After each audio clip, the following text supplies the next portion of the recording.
ನಮಸ್ಕಾರ, ಜ್ಞಾನ ಲಹರಿಗೆ ಸ್ವಾಗತ. ಇವತ್ತಿನ ನಮ್ಮ ಕಾರ್ಯಕ್ರಮಕ್ಕೆ ಮಿಲೆಟ್ಸಲ್ಲಿ ಅಂದರೆ ಆತ್ಮ ಯೋಜನೆ ಅಡಿಯಲ್ಲಿ ಸಾಕಷ್ಟು ಮಿಲೆಟ್ಸ್ ಬೆಳೆದು ಆ ಮಿಲೆಟ್ಸನ್ನು ಮೌಲ್ಯವರ್ಧನೆ ಮಾಡಿ ಸಾಕಷ್ಟು ಗ್ರಾಹಕರಿಗೆ ಒದಗಿಸ್ತಕ್ಕಂಥ ನಮ್ಮ ಜೊತೆ ಒಬ್ಬರು ರೈತ ಮಹಿಳೆಯರಿದ್ದಾರೆ. ಅವ್ರನ್ನ ಇವತ್ತು ಈ ಕಾರ್ಯಕ್ರಮಕ್ಕೆ ಸ್ವಾಗತಿಸ್ತೀನಿ. ನಮಸ್ಕಾರ. ನಮಸ್ಕಾರ. ಇವರು ಮೂಲತಃ ಇಂಡಿ ತಾಲೂಕು ಚೂರಿಗೆ ಗ್ರಾಮದವರು. ಇವರು ಸಾಕಷ್ಟು ಮಿಲೆಟ್ಸಲ್ಲಿ ಸಾಕಷ್ಟು ವೆರೈಟಿಗಳನ್ನು ಬೆಳೆದಿದ್ದಾರೆ. ಆ ವೆರೈಟಿ ಬೆಳೆದಿರ್ತಕ್ಕಂಥ ಮಿಲೆಟ್ಸನ್ನು ಯಾವ ರೀತಿ ಮೌಲ್ಯವರ್ಧನೆ ಮಾಡಬೇಕು ಇವತ್ತು ಅವ್ರ ಬಾಯಿಂದನೇ ಕೇಳೋಣ ಬನ್ನಿ. ಮೇಡಮ್, ಈಗ ನೀವು ಸಾಕಷ್ಟು ಮಿಲೆಟ್ಸ್ಗಳನ್ನು ಬೆಳೆದ್ರಿ. ಈಗ ರಾಗಿ ಆಗಿರ್ಬೋದು, ಬರಗಾಗಿರ್ಬೋದು, ಊದ್ಲಾಗಿರ್ಬೋದು, ನವಣೆ ಆಗಿರ್ಬೋದು, ಈಗ ಹಲವಾರು ಮಿಲೆಟ್ಸ್ಗಳನ್ನು ನೀವು ಬೆಳೀತಾ ಬಂದಿದ್ದೀರಿ. ಇದನ್ನೇ ಮಾಡಬೇಕಂತ ನಿಮಗೆ ಯಾಕೆ ಅನ್ನಿಸ್ತು? ಈಗ ಇದನ್ನೇ ಮಾಡ್ಬೇಕಂತ ಹೇಳ್ರಿ, ಈಗ ಆತ್ಮ ಯೋಜನೆಯಲ್ಲಿ ಸರ್ ನಮ್ಮ ಊರಿಗೆ ಬಂದ್ರು, ಪಟ್ಟಣ ಶೆಟ್ಟಿ ಸರ್ ರೀ. ಊರಿಗೆ ಬಂದ ಅವ್ರೇನಂದ್ರು, ಆತ್ಮ ಯೋಜನೆಯಲ್ಲಿ ನಾವು ಅದು ನೀವು ಇದು ಮಿಲೆಟ್ಸ್ ಬೆಳೀರಿ, ಇದು ಮುಂದೆ ಇದು ಭಾಳ ಆರೋಗ್ಯಕ್ಕೆ ಒಳ್ಳೆಯದು ಅಂತೇಳಿ ಸರ್ ಬಂದು ಹೇಳೋದು ಕೂಡಲೇ ನಾವು ಬೆಳಿಲಿಕ್ಕೆ ಸ್ಟಾರ್ಟ್ ಮಾಡಿದೇವ್ರಿ ಸರ್. ಈಗ ಏನೇನು ಮಿಲೆಟ್ಸ್ಗಳನ್ನು ಬೆಳಿತೀರಿ ನೀವು? ಎಷ್ಟು ವೆರೈಟಿ ಮಿಲೆಟ್ಸ್ಗಳನ್ನು ನೀವು ಬೆಳಿತೀರಿ ನಿಮ್ಮ ಜಮೀನಲ್ಲಿ? ಜಮೀನಲ್ಲಿ ರಾಗಿ ರೀ, ಊದಲು, ಕೊರ್ಲೆ, ಬಿಳಿ ನವಣಿ, ಕರಿ ನವಣಿ, ಕೆಂಪು ನವಣಿ, ಮತ್ತು ಕೆಂಪು ಜೋಳ ರೀ, ಮತ್ತು ಬಿಳಿ ಜೋಳ, ಎಳ್ಳಿನ ಜೋಳ, ಇವೆಲ್ಲ ಹಲವಾರು ಇವು ಬೆಳಿತೇವ್ರಿ ಒಟ್ಟು ಜೋಳಗಳು. ಇಷ್ಟೆಲ್ಲ ನೀವು ಮಿಲೆಟ್ಸ್ ಬೆಳಿತೀರಲ್ಲ, ಇದರಲ್ಲಿ ಪ್ರಮುಖವಾಗಿ ನೀವು ಯಾವುದನ್ನು ನೀವು ವ್ಯಾಲ್ಯೂಯೇಷನ್ ಮೌಲ್ಯವರ್ಧನೆ ಯಾವ್ಯಾವ ಮೌಲ್ಯವರ್ಧನೆಗಳನ್ನು ನೀವು ಮಾಡಿದ್ದೀರಿ? ಈಗ ಜೋಳಿನಿಂದ ಅಳು ತಯಾರು ಮಾಡಿ ಮಾರ್ಕೆಟಿಂಗ್ ಮಾಡ್ತೇವ್ರಿ, ಅದ್ರದ್ದು ಎಳ್ಳಿಟ್ಟು ತಯಾರು ಮಾಡಿ ಮಾರ್ಕೆಟಿಂಗ್ ಮಾಡ್ತೇವ್ರಿ. ಮತ್ತು ಈ ನವಣಿಯಿಂದ ಪೌಡ್ರ್ ತಯಾರು ಮಾಡಿ ಮಾರ್ಕೆಟಿಂಗ್ ಮಾಡ್ತೇವ್ರಿ. ಇದಕ್ಕೆಲ್ಲ ಇಷ್ಟೆಲ್ಲ ನೀವು ಅದನ್ನು ತಯಾರು ಮಾಡಿ ರೆಡಿ ಮಾಡ್ಕೋಬೇಕಾದ್ರೆ ನೀವು ಯಾವ ರೀತಿ ಇದನ್ನು ಮಾಡ್ತೀರಿ? ಮನೆಯಲ್ಲೇ ಮಾಡ್ತೀರೋ ಅಥವಾ ಏನಾರ ಪ್ರೊಸೆಸ್ಸಲ್ಲಿ ಮಾಡ್ಕೊಂಬರ್ತೀರೋ? ಯಾವ ರೀತಿ ನೀವು ಇದನ್ನು ಮಿಲೆಟ್ಸ್ ಅಂತಂದ್ರೆ ಅದನ್ನು ವ್ಯಾಲ್ಯೂಯೇಷನ್ ಮಾಡಬೇಕಾದ್ರೆ ಅದಕ್ಕೆ ಸಾಕಷ್ಟು ಯಂತ್ರೋಪಕರಣಗಳು ಬೇಕಾಗ್ತಾವೆ. ಇಲ್ಲ ಮ್ಯಾನ್ಯುವಲಿ ಮಾಡಬೇಕಾದ್ರೆ ಒಳ್ಳೆ ಕೂಟಿಕಿಸಿಂದ ಅದನ್ನು ಇದನ್ನು ಮಾಡ್ತಿರ್ತಾರೆ, ನವಣಿ ಮೇಲಿಂದ ಕೋಟಿಂಗ್ ತೆಗಿಬೇಕಾದ್ರೆ. ಅದನ್ನೆಲ್ಲ ನೀವು ಯಾಕೆ ಮ್ಯಾನ್ಯುವಲ್ಲೇ ಮಾಡ್ತೀರೋ ಅಥವಾ ಏನೆಲ್ಲ ಹೊರಗಡೆ ಎಲ್ಲೇ ಮಾಡಿಸ್ತೀರೋ? ಇಲ್ರಿ, ಹೊರಗಡೆ ಹೋಗಿ ಅವು ನವಣಿ ಪಾಲಿಸ್ ಮಾಡ್ಕೊಂಡು ಬರ್ತೀನಿ ರೀ. ಆಮೇಲೆ ತೊಳೆದು ಹಾಕಿ ಹುರಿತೀನಿ ರೀ. ಹುರಿದು ಪೌಡರ್ನು ಹೊರಗಡೆ ಹೋಗಿ ಸಣ್ಣ ಕಲ್ಲಿರ್ತಾವಲ್ರಿ, ಅಡ್ಡ ಕಲ್ಲು, ಅದ್ರ ಬರೀ ಬ್ಯಾಳಿ ಅಷ್ಟೇ ಬೀಸ್ತಾರಲ್ರಿ, ಅದರ ಬೀಸ್ಕೊಂಡು ಬರ್ತೀನಿ ರೀ.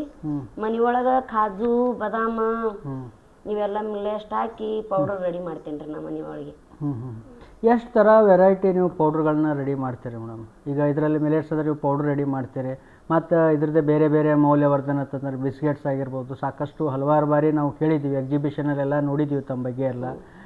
ವಿಧ ವಿಧ ರೀತಿಯಲ್ಲಿ ನೀವು ಮಿಲೆಟ್ಸಿಂದ ಬಿಸ್ಕೆಟ್ಸು ಬೇರೆ ಬೇರೆ ವೆರೈಟಿದೆಲ್ಲ ಮಾಡ್ತಾಯಿದ್ದೀರಿ. ಅದರಲ್ಲಿ ನೀವು ಹೆಚ್ಚಿನ ರೀತಿಯಲ್ಲಿ ಜನರು ಅಪೇಕ್ಷೆ ಪಡ್ತಕ್ಕಂಥ ನೀವು ಮಾಡಿರೋದು ಯಾವುದಾದ್ರೂ ಒಂದು ಇದೇನಾ? ಪೌಡರ್ ಅದ ರೀ ಸರ್, ಹೆಚ್ಚ ಪೌಡ್ರಕ್ಕೀಗ ಎಲ್ಲರೂ BP, ಶುಗರು, ಥೈರಾಯ್ಡು, ತಲೆ ಕೂದಲು ಉದುರುದು, ಕಣ್ಣಿನ ಪ್ರಾಬ್ಲಮ್ ಹಿಂಗೆಲ್ಲರಿಗೆ ಭಾಳ ಆಗ್ಲಿಕತ್ತಾವಲ್ರಿ. ಅದ್ರ ಸಲುವಾಗಿ ಹೆಚ್ಚ ಪೌಡ್ರದು ಭಾಳ ಮಾರ್ಕೆಟಿಂಗ್ ಆಗಕತ್ತದ್ರಿ ಸರ್. ಈಗ ಮಾರ್ಕೆಟಿಂಗ್ ಹತ್ತದ್ರೆ ಪೌಡ್ರ್ ನೀವು ಎಲ್ಲೆಲ್ಲಿ ಕಳಿಸ್ತೀರಿ? ಹೈದ್ರಾಬಾದ್ ಹಚ್ಕೊಡ್ತೀನಿ ರೀ, ಬೆಂಗಳೂರು ಹಚ್ಕೊಡ್ತೀನಿ ರೀ, ಪುಣೆ ಹಚ್ಕೊಡ್ತೀನಿ ರೀ, ಮುಂಬೈ ಹಚ್ಕೊಡ್ತೀನಿ ರೀ, ಇಲ್ಲಿ ವಿಜಯಪುರ, ಇಂಡಿ, ಶೋಲಾಪುರ, ಬೆಂಗಳೂರು ಇವೆಲ್ಲ ಕಡೆ ಹಚ್ಕೊಡ್ತೀನಿ ನೋಡ್ರಿ ಸರ್. ಇಷ್ಟೆಲ್ಲ ನೀವು ಮಿಲೆಟ್ಸ್ ಬಗ್ಗೆ ಸಾಕಷ್ಟು ಮಾಡ್ತಾ ಇದ್ದೀರಿ. ಇದು ನಿಮ್ಮದು ಸ್ಟಾರ್ಟ್ ಆಗಿದ್ದು ನಾನು ಅನ್ಕೊತೀನಿ 2018 ಭಾರತ ಸಂಸ್ಕೃತಿ ಉತ್ಸವದಿಂದ ಸ್ವಲ್ಪ ಮಿಲೆಟ್ಸ್ ಬಗ್ಗೆ ಅವೇರ್ನೆಸ್ ಬಂತು. ಸಾಕಷ್ಟು ಆತ್ಮ ಉಪನಿರ್ದೇಶಕ ಆದಂಥ MB ಪಟ್ಟಣ ಶೆಟ್ಟಿ ಸರು ಸಾಕಷ್ಟು ಅವೇರ್ನೆಸ್ ಮೂಡಿಸಿದ್ರು ನಮ್ಮ ಜಿಲ್ಲೆಯಲ್ಲಿ. ಆ ಅವೇರ್ನೆಸ್ ಮುಖಾಂತರ ಇವತ್ತು ಸಾಕಷ್ಟು ಜನ ಮಹಿಳೆಯರು ಮಿಲೆಟ್ಸ್ ಕಡೆ ಅವೇರ್ನೆಸ್ ತೋರಿಸ್ಕೊಂಡು ಅದರಲ್ಲಿ ನೀವು ಒಬ್ಬರಾಗಿದ್ದೀರಿ. ಸಾಕಷ್ಟು ಮಿಲೆಟ್ಸ್ ಬೆಳೆದು ಅದನ್ನು ಯಾವ ರೀತಿ ಮೌಲ್ಯವರ್ಧನೆ ಮಾಡಬೇಕು ಅದ್ರ ಬಗ್ಗೆ ಸಾಕಷ್ಟು ನಿಮಗೆ ಟ್ರೈನಿಂಗ್ ತರಬೇತಿ ಕೂಡ ಸಾಕಷ್ಟು ಕೊಡಿಸಿದ್ದಾರೆ.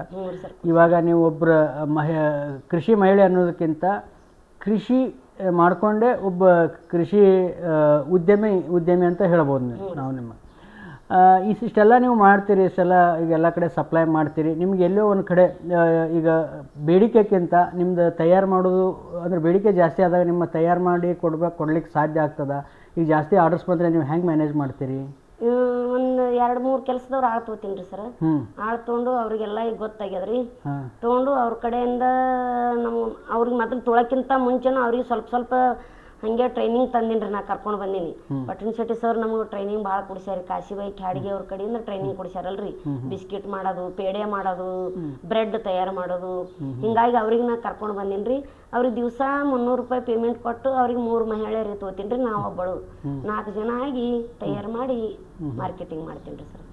ಇಷ್ಟೆಲ್ಲ ಈಗ 3 ಜನರಿಗೆ ನೀವು ಉದ್ಯೋಗ ಕೊಟ್ಟಿರಿ ಅಂತಂದ್ರೆ ಒಂದು ಒಳ್ಳೆ ಖುಷಿ ವಿಚಾರ. ಯಾಕಂದ್ರೆ ಮಹಿಳೆಯರು ಈಗ ಎಲ್ಲ ಪ್ರತಿಯೊಂದು ಇದರಲ್ಲಿನೂ ಮಹಿಳೆಯರ ಪಾತ್ರ ದೊಡ್ಡದಿದೆ. ಯಾಕಂದರೆ ಇವತ್ತು ಚಂದ್ರಯಾನ ಮಾಡಬೇಕಾದ್ರೂ ಅಲ್ಲಿನೂ ಮಹಿಳೆ ಪಾತ್ರ ಇದೆ. ಪ್ರತಿ ಕೃಷಿ ಅಷ್ಟೇ ಅಲ್ಲ, ಉದ್ಯೋಗ, ಈಗ ಅದ್ರಾಗ ಉದ್ಯೋಗಿನಿ ಅಂತಂಥೇಳಿ ಸಾಕಷ್ಟು ಗೌರ್ಮೆಂಟ್ ಸ್ಕೀಮ್ಗಳು ಕೂಡ ಬಂದವು. ಇನ್ನೂ ಹೆಚ್ಚಿನ ರೀತಿಯಲ್ಲಿ ನೀವು ಇದನ್ನು ಸ್ಕೇಲಪ್ ಅಂದರೆ ಸ್ವಲ್ಪ ದೊಡ್ಡ ಪ್ರಮಾಣದಲ್ಲಿ ನೀವು ಮಾಡಬೇಕಾದ್ರೆ ನಿಮಗೆ ಸಾಕಷ್ಟು ಸರ್ಕಾರ ಕೂಡ ಟ್ರೈನಿಂಗ್ ಕೊಟ್ಟಿರೋದು, ಅದ್ರ ಬಗ್ಗೆ ಏನಾದರೂ ನೀವು ಮಾಡ್ತಿರ್ಬೇಕಲ್ಲ? ಈಗ ಮುಂದೆ ಇದು ಅದೇ ಅದರ ಈಗ ಅಂದ್ರೆ ದೊಡ್ಡ ಪ್ರಮಾಣದಾಗೆ ಮಾಡಿ ಮಾರ್ಕೆಟಿಂಗ್ ಮಾಡ್ಬೇಕಂತ ಅನ್ಸಲ್ಕತ್ತದ್ರಿ ಅದು ಹಿಟ್ಟು. ಅದಕ್ಕೆ ನಮ್ಮ ಪಟ್ಟಣ ಶೆಟ್ಟಿ ಸರು ಇಲ್ಲ ಮಾಡಾನಿ ಅವೆಲ್ಲ ಪ್ಯಾಕೇಜ್ ಮಾಡೋದು ಎಲ್ಲ ಇದು ಮಾಡಿಸಿ ಮುಂದೆ ದೊಡ್ಡ ಪ್ರಮಾಣದಾಗ ಮಾರ್ಕೆಟಿಂಗ್ ಮಾಡಿಸ್ಬೇಕನ್ನಂಗೆ ಸಿರಿಧಾನ್ಯ ಎಲ್ಲರಿಗೂ ಮುಟ್ಲಿ ಅಂತ ಹೇಳಿ ಮಾಡ್ಬೇಕಂತ ಹೇಳಿ ಮಾಡಕತ್ತೀನಿ ಸರ್. ಇನ್ನು ಮುಂದೆ ದೊಡ್ಡ ಪ್ರಮಾಣದಾಗ ಈಗ ಆಲ್ರೆಡಿ ನಿಮ್ಗೆ ಸಾಕಷ್ಟು ಕೃಷಿ ಮೇಳದಲ್ಲೆಲ್ಲ ನೀವು ಪಾರ್ಟಿಸಿಪೇಟ್ ಮಾಡಿರಲ್ಲ, ಸಾಕಷ್ಟು ವೆರೈಟಿಗಳು ಮಾಡ್ತಿದ್ರಿ. ಮಾಡ್ತೀನಿ ಅದರಲ್ಲಿ ಬೇಡಿಕೆ ಬಂದಿದ್ದೆ ನಿಮ್ಗೆ ಜಾಸ್ತಿ ಪೌಡ್ರದ್ದು. ಪೌಡ್ರ್ ರೀ. ಪೌಡರ್ ರೀ. ಮತ್ತು ಆಮೇಲೆ ಅದ್ರ ಹೋಳಿಗೆನೂ ಮಾಡ್ತೀನಲ್ರಿ ಸರ್ ನಾ. ಹೋಳಿಗೆನೂ ಕೇಳ್ತಾರ್ರಿ, ಕಾರ್ಚಿಕಾಯಿ ಕೇಳ್ತಾರ್ರಿ, ಹಲವಾರು ಪದಾರ್ಥಗಳೆಲ್ಲ. ಕೆಲವೊಂದು ಎಷ್ಟು ಪದಾರ್ಥಗಳು ಮಾಡ್ತೀರಿ ನೀವು? ಒಂದೊಂದು ಪದಾರ್ಥ ಬಗ್ಗೆ ಸ್ವಲ್ಪ ವಿವರವಾಗಿ ಹೇಳಿದ್ರೆ ನಮ್ಮ ವೀಕ್ಷಕರಿಗೆ ಬಹಳ ಅನುಕೂಲ ಆಗ್ತದೆ, ಯಾವ ರೀತಿ ಏನು ಅಂತ. ಈಗ ಸದ್ದ ಚಕ್ಲಿ ಮಾಡೋದು ವಿಧಾನ ಅಂದ್ರಿ ಸರ್. ಈಗ ಎಲ್ಲರೂ ಏನು ಮಾಡ್ತಾರೆ, ಮನೆಯೊಳಗಿನ ಅಕ್ಕಿ ಇರ್ತಾವಲ್ರಿ, ಅವು ರೇಷನ್ ಅಕ್ಕಿ ಬೀಸಿ ಚಕ್ಲಿ ಮಾಡ್ತಾರ್ರಿ. ಆಮೇಲೆ ನಾ ಏನು ಮಾಡ್ತೀನಿ, ಒಟ್ಟು ಅಕ್ಕಿ ಉಣ್ಬಾರ್ದತ್ತ ನಾನು ನಿರ್ಧಾರ ಮಾಡಿದ್ದೇವಲ್ರಿ ಸರ್. ಅದ್ರ ಸಲುವಾಗಿ ನನ್ನಲ್ಲಿ ಬೆಳೆದುದೇ, ಹೊಲ್ದಾಗ ಬೆಳೆದುದೇ ಜೋಳ ರೀ. ಜೋಳ ತೊಳೆದು ಹಾಕ್ತೀನಿ ರೀ. ತೊಳೆದು ಹಾಕಿ ಅದ್ರಾಗ 2 ಸೊಲ್ಗಿ ಜೋಳ ತೊಗೊಂಡತ್ತಿಳ್ರಿ, 1 ಸೊಲ್ಗಿ ನವಣಿ ಅಕ್ಕಿ ತೊಗೋತೀನಿ ರೀ ಸರ್. ತೊಗೊಂಡು ಒಂದು ಸ್ವಲ್ಪ ಅದಕ್ಕೆ ಪುಟಾಣಿ ಮಿಕ್ಸ್ ಮಾಡ್ತೀನಿ ರೀ. ಅಂದ್ರೆ ಪುಟಾಣಿ ಮಿಕ್ಸ್ ಮಾಡಿ 2 ಹುರಿದು ಬೀಸಿ ಚಕ್ಲಿ ರೆಡಿ ಮಾಡ್ತೀನಿ ರೀ. ಮತ್ತು ಅದಾದ ನಂತರ ಈಗ ನಾವು ಗೋಧಿ ಮಾದಲಿ ಮಾಡ್ಬೇಕಾದ್ರೂ ಗೋಧಿ 1 ಸೊಲಿಗೆ ತೊಗೊಂಡ ನಂತರ 1 ಸೊಲಿಗೆ ನವಣಿ ಅಕ್ಕಿ ತೊಗೋತೀನಿ ರೀ ಸರ್. ಈಗ ಬಾಯಿಗೆ ಅದು ನವಣಿ ಏನು ಮಾಡ್ತಾರೆ, ಸ್ಟೇಟ್ ಕಡಿಮೆ ಇರ್ತದೆ ರೀ, ತಿಲ್ಲಕ್ಕೆ ನಾಯಕತ್ತಾರ. ಅದ್ರ ಸಲುವಾಗಿ ನಾವು ಒಂದ್ರ ಜೋಡಿ ಬೇರೆ ಸೇರಿ ಅವ್ರಿಗೆ ಮಕ್ಳಿಗೆ ಮುಟ್ಟಿಸ್ಬೇಕಂತ ಹೇಳಿ ಮಾದಲಿ ಮಾಡೋ ವಿಧಾನ ಅಂದ್ರೆ ನಾವು ಹಿಂದಕ್ಕೆ ಹೆಂಗೆ ಮಹಿಳೆಯರು ಮಾದಲಿ ಮಾಡ್ತೇವಲ್ರಿ ಸರ್, ಹಂಗೆ ಮಾದಲಿ ಮಾಡೋದ್ರಿ. ಆದ್ರೆ 1 ಸೊಲಿಗೆ ನವಣಿ ಅಕ್ಕಿ ತೊಳೆದ್ರಿ, 1 ಸೊಲಿಗೆ ಗೋಧಿ ತೊಳೆದ್ರಿ, ಬೀಸಿ ಅದರದೇ ಮಾದಲಿ ರೆಡಿ ಮಾಡ್ತೀನಿ ರೀ. ಅದರಂತಿನೂ ಶಾಂಗಿ ಮಾಡ್ತೀನಿ ರೀ ಸರ್. ನಾ ಈಗ ಶಾಂಗಿ ಮಾಡಿದ್ರೆ ಈಗ ಎಲ್ಲರೂ ಹೊರಗಿನ ಮಂದೆಲ್ಲ ಏನು ಮಾಡ್ತಾರ್ರಿ, ಮ್ಯಾಗಿ ಅದು ಇದು ತಂದು ಫುಡ್ ತಿನ್ನಿಸ್ತಾರ್ರಿ. ಈಗ ನಾ ಮ್ಯಾಗಿ ಥರನೇ ರೀ ಶಾಂಗಿ ರೆಡಿ ಮಾಡ್ತೀನಿ ರೀ. ರೆಡಿ ಮಾಡಿ ನಮ್ಮ ಮನೆಯೊಳಗೆ ಬೆಳೆದು ಅಜ್ವಾನ, ಜೀರಿಗೆ ಇವೆಲ್ಲ ಕೂಡಿಸಿ ಪೌಡರ್ ರೆಡಿ ಮಾಡಿ ಅದೇ ನಾ ಮ್ಯಾಗಿ ಥರ ಈಗ ಅದು ಮಾಡಕತ್ತೀನಿ ರೀ ಸರ್. ಶಾಂಗಿ ಮಾಡ್ತೀನಿ ರೀ, ನವಣಿ ಶಾಂಗಿ ಅಂತ ಹೇಳಿ. ಮತ್ತು ಇದು ರಾಗಿ ಒಳಗೆ ರಾಗಿ ಮುದ್ದೆ ಮಾಡ್ಬೋದ್ರಿ, ಅಂಬ್ಲಿ ಮಾಡ್ಬೋದು, ಅದ್ರೊಳಗೆ ಮಾಡ್ತೀನಿ ರೀ. ಮತ್ತು ಇವು ಊದಲ, ಕೊರ್ಲಿ ಇವೆಲ್ಲ ಒಂದೊಂದು ಥರದ್ದು ಪದಾರ್ಥ ರೆಡಿ ಮಾಡ್ತೀನಿ ರೀ. ಒಂದು 30 ಥರ ಪದಾರ್ಥ ರೆಡಿ ಮಾಡ್ತೀನಿ ರೀ ನೋಡ್ರಿ ಸರ್. ನಾ ಅದರದೇ ಕರ್ನಾಟಕನೂ ಮಾಡ್ತೀನಿ ರೀ. ಆಮೇಲೆ ಇಷ್ಟೆಲ್ಲ 30 ವೆರೈಟಿ ನೀವು ಮಾಡಿದ್ರಿ. ನೀವು ಅಂಬ್ಲಿ ಅಂತ ಹೇಳಿದ್ರಿ, ಇದನ್ನ ಅಂತೆಲ್ಲ ಹೇಳಿದ್ರಿ. ಇದು ಆ್ಯಕ್ಚುಲಿ ಟ್ರೆಡಿಷ್ನಲ್ ಫುಡ್. ಆ್ಯಕ್ಚುಲಿ ಮಾದಲಿ, ಅಂಬ್ಲಿ ಈಗಿನ ಜನ್ರೇಷನ್ ತಕ್ಕಂಗೆ ಎಲ್ಲ ಪಿಜ್ಜಾ, ಬರ್ಗರ್ ಎಲ್ಲ ಫಾಸ್ಟ್ ಫುಡ್ಗೆ ಎಲ್ಲ ಇದನ್ನ ಮಾಡ್ತಾ ಇದ್ದಾರೆ. ಇಂಥ ಈ ಜನ್ರೇಷನ್ನಲ್ಲಿ ನೀವು ಕೂಡ ಟ್ರೆಡಿಷ್ನಲ್ ಆಹಾರ ಪದ್ಧತಿಯನ್ನು ಮತ್ತೆ ಹೊಳ್ಳಿ ರಿಪೀಟ್ ಮಾಡತ್ತೀರಿ. ಅದು ಒಂದು ಸಂತೋಷದ ವಿಚಾರ. ಅದರ ಜೊತೆಗೆ ನೀವೇನು ನೀವು ಅಂಬ್ಲಿ ಅದು ಅಂತಂದರೆ ಈಗ ಸಾಕಷ್ಟು ಹಾಸ್ಪಿಟ್ಲ್ಗಳಲ್ಲಿ ಆಗಿರ್ಬೋದು ಅಥವಾ ಈಗ ಪೇಷಂಟ್ಗಳಿಗೆ ಆಗಿರ್ಬೋದು, ಅವ್ರಿಗೆ ಈ ನ್ಯೂಟ್ರಿಷನ್ ಆಹಾರ ಪದ್ಧತಿ ಭಾಳ ಅವಶ್ಯಕತೆ ಅದ. ಈಗ ಏನು ಮಾಡಿಬಿಡ್ತಾರೆ, ಎಲ್ಲೋ ಬಿಸ್ಕಿಟ್ ತಂದೆ, ಬ್ರೆಡ್ ತಂದೆ ಈ ಥರ ಪೇಷಂಟ್ಗಳು ಕೊಡೋದಕ್ಕಿಂತ ನೀವು ಈ ದೊಡ್ಡ ದೊಡ್ಡ ಹಾಸ್ಪಿಟ್ಲಲ್ಲಿನೂ ಕೂಡ ಈ ಅಂಬಲಿ, ಗಂಜಿ ಈ ಥರನೂ ನೀವು ಮಾಡಿಕೊಡ್ಬೋದಲ್ಲ? ಈಗ ಇಲ್ಲಿ ಕೊರಬು ಮೇಡಮ್ ಅಂತ ಹೇಳಿ ಅದಾರ ಇಲ್ಲಿ ವಿಜಯಪುರದಾಗ ರೀ. ಮೊನ್ನೆ ಒಂದು 10 kg ನನ್ನ ಕಡೆ ಹಿಟ್ಟು ಖರೀದಿ ಮಾಡ್ಯಾರ್ರಿ ಸರ್. ಯಾಕಂದ್ರೆ ಅವರು ಮಹಿಳೆಯರಿಗೆ ಮುಂಜಾನೆ ಡೆಲಿವರಿ ಆದವ್ರಿಗೆ ಅವ್ರು ಏನು ಮಾಡ್ತಾರತ್ತ, ಊಟ ಫ್ರೀ ಕೊಡ್ತಾರತ್ರಿ. ಅದ್ರ ಜೊತೆ ನನ್ನ ವಿಡಿಯೋ ಎಲ್ಲ ನೋಡಿದ್ರಿ. ನೋಡಿ ಅವ್ರು ಇಲ್ಲ ಭಾರತಿ ನನಗೆ ಬೇಕು ಒಂದು 10 kg ನವಣಿ ರವಾ ಬೇಕು, 10 kg ಹಿಟ್ಟು ಬೇಕಂತ ಹೇಳಿ ಖರೀದಿ ಮಾಡಿದ್ರಿ.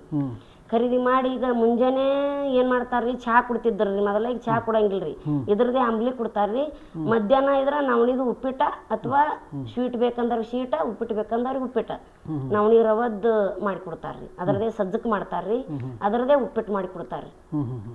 ಓಕೆ, ಈ ಸದ್ಯ ಇಷ್ಟೊತ್ತನ ನಾವೆಲ್ಲ ಕೇಳಿದೀವಿ. ಈಗ ಒಬ್ಬರು ಮಹಿಳೆಯರು ತಮ್ಮ ವೃತ್ತಿ ಜೀವನದಲ್ಲಿ ಸಾಕಷ್ಟು ಮಿಲೆಟ್ಸ್ಗಳನ್ನು ಬೆಳೆದು ಅದರ ಮುಖಾಂತರ ವ್ಯಾಲ್ಯೂಯೇಷನ್ ಮಾಡಿ ಸಾಕಷ್ಟು ಈ ಅಂಬಲಿ ಆಗಿರ್ಬೋದು, ನ್ಯೂಟ್ರಿಷನ್ ಫುಡ್ ಆಗಿರ್ಬೋದು, ಈ ಥರ ಎಲ್ಲ ತಯಾರು ಮಾಡಿ ಸಾಕಷ್ಟು ಈಗ ಹಾಸ್ಪಿಟ್ಲಲ್ಲಿ ಆಗಿರ್ಬೋದು, ಈಗ ಹೆರಿಗೆ ಆಗ್ತಕ್ಕಂಥ ಮಹಿಳೆಗೂ ಕೂಡ ಸಾಕಷ್ಟು ಅದರ ಪೋಷಕಾಂಶದ ಕೊರತೆ ಇರ್ತೈತಿ. ಅದನ್ನು ಸರಿದೂಗಿಸ್ಲಿಕ್ಕೆ ಇವರು ಸಾಕಷ್ಟು ಮಿಲೆಟ್ಸಿಂದ ಮೌಲ್ಯವರ್ಧನೆ ಮಾಡಿ ಸಾಕಷ್ಟು ಪೌಡರ್ಗಳನ್ನು ಮಾಡಿದ್ದಾರೆ. ಈಗಾಗಲೇ ಅವ್ರು ಕೊಡ್ತಾ ಇದ್ದಾರೆ.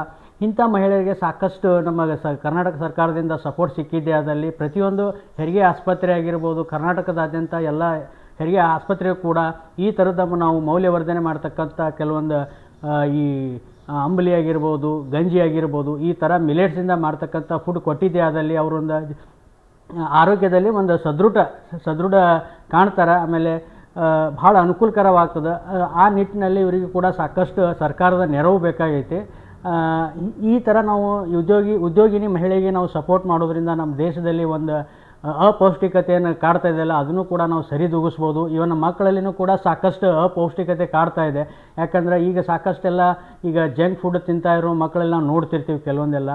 ಅದಕ್ಕೆ ಈ ಸಾಕಷ್ಟು ನಮ್ಮ ವಿಜಯಪುರ ಜಿಲ್ಲೆಯಲ್ಲಿ ನಮ್ಮ ಕೃಷಿ ಇಲಾಖೆನೂ ಕೂಡ ಸಾಕಷ್ಟು ಈ ಸಿರಿಧಾನ್ಯದ ಬಗ್ಗೆ ಅವೇರ್ನೆಸ್ ಮೂಡಿಸಿ ಸಾಕಷ್ಟು ಜನ ರೈತ ಮಹಿಳೆಯರಿಗೆ ತರಬೇತಿ ಕೊಟ್ಟು ಅವರ ಮುಖಾಂತರ ಈ ಸಿರಿಧಾನ್ಯ ಬೆಳೆದು ಅದನ್ನು ಮೌಲ್ಯವರ್ಧನೆ ಮಾಡಿ ಅದನ್ನು ಜನರಿಗೆ ತಲುಪಿಸುವಲ್ಲಿ ಯಶಸ್ವಿ ಆಗಿದ್ದಾರೆ ಅಂತಂಥೇಳಿ ಈ ಕಾರ್ಯಕ್ರಮ ಮುಖಾಂತರ ನಾನು ಹೇಳಿಕ್ಕೆ ಇಷ್ಟಪಡ್ತೀನಿ. ಅದೇ ರೀತಿ ಈಗ ಭಾರತಿ ಮೇಡಮ್ ಅವರು ಸಾಕಷ್ಟು ವಿಷಯಗಳನ್ನು ಹಂಚ್ಕೊಂಡ್ರು. ಅವರೆಲ್ಲ ಮಿಲೆಟ್ಸ್ ಮುಖಾಂತರ ಸಾಕಷ್ಟು ವೆರೈಟಿ ಈಗ ಟ್ರೆಡಿಷ್ನಲ್ ಫುಡ್ ಆಗಿರ್ಬೋದು, ಅಥವಾ ನಮ್ಮಲ್ಲಿ ಮಾದ್ಲಿ ಅಂತಂತೇಳಿ ನಾವು ಮೊದಲು ಮಾಡ್ತಿದ್ದೇವೆ, ಗೋಧಿ ಚಪಾತಿದೆಲ್ಲ ಮಾದ್ಲಿ ಮಾಡಿ ಇದನ್ನು ಮಾಡ್ತೀವಿ. ಅದೇ ನಿಟ್ಟಿನಲ್ಲಿ ಅವರು ಸಿರಿಧಾನ್ಯದಲ್ಲಿ ಕೂಡ ಮಾದ್ಲಿ ಮಾಡಿ ಸಾಕಷ್ಟು ಸಪ್ಲೈ ಮಾಡ್ತಾ ಇದ್ದಾರೆ. ಇವತ್ತು ಬೇರೆ ಹೈದರಾಬಾದ್ ಆಗಿರ್ಬೋದು, ಬೆಂಗಳೂರು ಆಗಿರ್ಬೋದು, ಎಲ್ಲ ಕಡೆ ಸಪ್ಲೈ ಮಾಡ್ತಾ ಇದ್ದಾರೆ. ಅದಕ್ಕೆ ಆ ನಿಟ್ಟಿನಲ್ಲಿ ಅವ್ರಿಗೊಂದು ಸ್ವಲ್ಪ ಸರ್ಕಾರದಿಂದ ಏನಾದರೂ ಪ್ರೋತ್ಸಾಹ ಸಿಕ್ಕರೆ ಅವರು ಇನ್ನೂ ಹೆಚ್ಚಿನ ಮಟ್ಟದಲ್ಲಿ ಮಾಡಿ ಒಂದು ಉದ್ಯೋಗ ಸೃಷ್ಟಿ ಮಾಡುವಲ್ಲಿ ಉದ್ಯೋಗಿನಿ ಪಾತ್ರ ದೊಡ್ಡದು ಅಂಥೇಳಿ ಈ ಕಾರ್ಯಕ್ರಮದ ಮುಖಾಂತರ ನಾನು ಹೇಳಕ್ಕೆ ಇಷ್ಟಪಡ್ತೀನಿ.